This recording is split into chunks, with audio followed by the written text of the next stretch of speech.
dari kita bagi kalian, karena kalau di buku kalian itu tulisannya adalah menyusuri nilai cerita lintas zaman, yang akhirnya kita belajar dari cerita-cerita lama untuk kita ambil nilai-nilainya dan kita implementasikan ke kehidupan kita sehari-hari.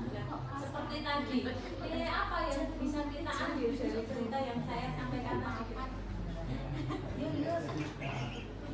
Apa? Kira-kira ada nggak satu pesan yang bisa kita ambil? Saya artinya di sini.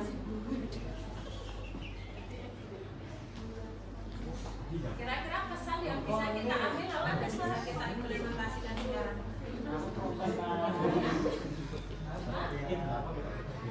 Mendengarkan perkataan atau nasihat yang baik ya, tentunya. Apa lagi?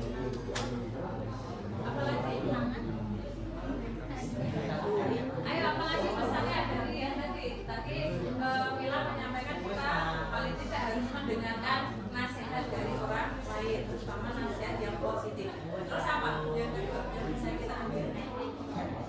Tahu waktu, kita harus tahu. Bisa saya lanjutkan?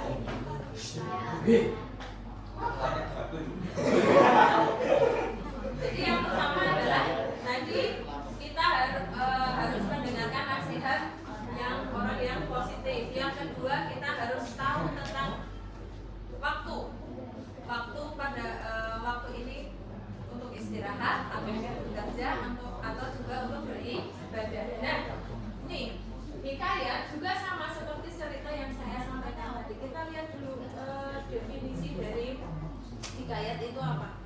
Kalau ini sebenarnya saya ambil dari beberapa sumber. Hikayat itu berasal dari bahasa Arab haka, yang artinya menceritakan, menirukan, mewartakan, menyerupai dan lain sebagainya. Nah, pada sejarah sastranya itu termasuk prosa lama, hikayat itu merupakan cerita lisan pada awalnya, lisan berupa lisan. Dan akhirnya karena beberapa tokoh yang istilahnya peduli dengan karya-karya tersebut, akhirnya ditulis dalam bentuk tulisan. Supaya apa? Kira-kira kalau hanya lisan terus kan ya, pasti ada yang berkurang ya ceritanya, seperti yang saya sampaikan tadi ke kalian.